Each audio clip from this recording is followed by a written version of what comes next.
For your kind words. Honorable Raksha Rajyamantri Shri Subhash Bhambre sir, Guest of Honor, Honorable Minister for IT, Industries, Municipal Administration, K.T. Rama Rao Garu, distinguished guests, Lieutenant General Satish Dua, Chief of Integrated Defence Staff, Dr. Christopher, Secretary, Chairman DRDO, Dr. G. Satish Reddy, Scientific Advisor to Raksha Mantri, Alka ma'am, Tessie Thomas ma'am, and all the distinguished guests and everybody who has gathered together to celebrate this wonderful occasion. My warm greetings to all of you on the occasion of International Women's Day. It's a proud privilege to be in DRDO today. This is the institution which is the backbone of India's strategic military research, an institution that allows us to boast of a place in select nations with ICBM capabilities, an institution that helps us to stay non-aligned in an extremely geopolitically sensitive world that we live in today, and of course, the institution that has always helped us to maintain operational dominance and battle-worthiness every time this nation has gone to war. I salute all of you, the scientists, the technical advisors, the non-technical staff who make up this great organization. So when Tessie ma'am asked me to join all of you today, I was wondering what I should talk to you about. Thought to myself, these are scientists, highly qualified people who have dedicated their life to a very serious task, science and technology, R&D. I'm sure a task which means that every other priority in their life takes a backseat. Men and women, irrespective of their caste, their religion, their upbringing, their gender, come together, work in tandem, and achieve something which is bigger than their individual name and fame. They contribute to the nation-building cause, to its security concerns. And for this, to my mind, is what makes great organizations. As we move towards a more equal and humanist world, I repeat, not a feminist one, but an equal and humanist world, we must begin to realize and recognize that leadership and competence has no gender. I'm sure all the women out here will agree with me that our mothers and grandmoms have put us on a very strong platform. They, during their time, would have fought very pitched battles for issues that we take for granted today. The right to want to study, the right to want to work, the right to want to marry someone of their choice, and sometimes even the right to want to take decisions on behalf of their children who they brought into the world. So they have given us a strong legacy, and I think it's up to us to internalize the revolution and take it in the right way forward. I truly believe that the world is ready for us. The question is, are we ready? Do we have the skills, do we have the competencies to truly deserve a rightful place in the workforce? When young administrators join the service, I say young because in spite of all the kind observations made, I'm not so young anymore, I'm almost 40. And young administrators do ask me nowadays as to what I think are the attributes of a good officer. So I often try to tell them in simple words that one must begin by trying to lead the self. That's a very difficult task. It means having commitment to your goal, to what you want to contribute to your chosen field of work, to have a long-term vision of where you want to see yourself. And that involves consistency of thought. We may be flexible in the modalities, we may be flexible in the way we would like to achieve those goals, but consistency of thought is extremely important to leading the self. Good communication skills. Every time a leader speaks, he or she should hit target. That should be the impact of the communication skills. And of course, there has to be core integrity and courage to take a stand, to stand up for others who you think deserve that. And once, when you think that you have a grip on the self, then we may try and attempt to lead others. It means setting a direction one can never forget that people come from different backgrounds, different prejudices, and getting them to commit to the common conscience is extremely important in order to achieve the objective that the team has set out to achieve. It means aligning your forces. I'm sure all the managers out here, the senior directors out here will agree with me that there are different skills in different people. Some people are good at strategizing, some people are good at supports in logistics, and some people are good at executing. So we must choose and align the forces in the right way. And sometimes there are people that you keep thinking hard, what are they capable of? Do they really belong to the organization? But that's where our skills as a leader comes to the forefront. Every human being has something to offer. It's up to us how to extract and how to make him or her a productive asset in the organization.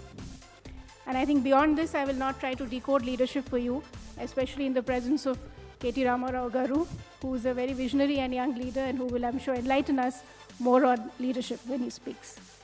So is it that easy? Is it that easy, ladies out here? We learn to lead ourselves, lead others, and are we, assured a sure shot success in our careers? It's not easy. Very true. But I would also like to say here that the obstacles in the obstacle course is something that you need to be conscious about. You need to negotiate. And largely it has to do with our own conditioning. I say this with whatever little experience I have seen of different women in different organizations, that women sometimes hesitate to take on new responsibilities. We often underestimate our own abilities. We often think when a new responsibility is assigned that we don't know how to do a particular job. But let me tell you that that might be an advantage. Learning to do it your way, going away from the beaten track, may actually yield better results. So never be afraid to take on new responsibilities. Also, in a study involving certain HR organizations, a very interesting bit of trivia was shared. And it says that, with due respect to all the men here, that men tend to overestimate their potential, whereas women try to underplay their abilities. And that's the reason why women are often promoted based on their past achievements, and men on perceived potential. So this is where we need to think straight. Not only must you achieve, but you must also not hesitate to demand your rightful place in organizations, because recognition is an extremely important cornerstone of personal growth and career advancement. You must learn to keep yourselves motivated.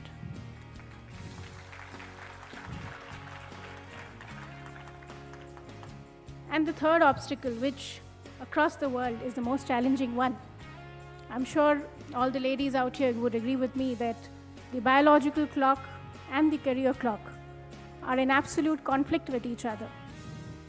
That is the age when a woman is expected to have a family, to look after young children, and sometimes take on the responsibility of aging parents. It's also the time when organizations decide to either have you in or write you off. So that is something which we need to challenge ourselves with. And the only thing that I can say here is that by all means, when you need to take those decisions of raising the family, of taking a break, please do so. But don't leave mentally till you actually leave on that particular day. Be in your job, be consciously focused till the day that you're actually working. And when you are done with those responsibilities, don't forget to come back and join the workforce. We often complain that there are not enough women at the top, not enough leaders, not enough CEOs, not enough policymakers. The fact of the matter is that not enough women stay in the workforce to be able to reach those positions. So you must motivate yourselves to come back and let the job be interesting enough to hold your attention. So therefore, you must look at sectors which actually challenge you, which actually have the potential to get the best out of you. And here I think the role of policymakers, leaders is extremely important. We must create the ethos and the ecosystem where women feel motivated to come back and contribute and grow. again, a small snippet I'm sharing. I'm told in the Scandinavian countries, when an HR team looks at the promotion eligibilities of men and women, they often look at whether a man has availed his paternity leave.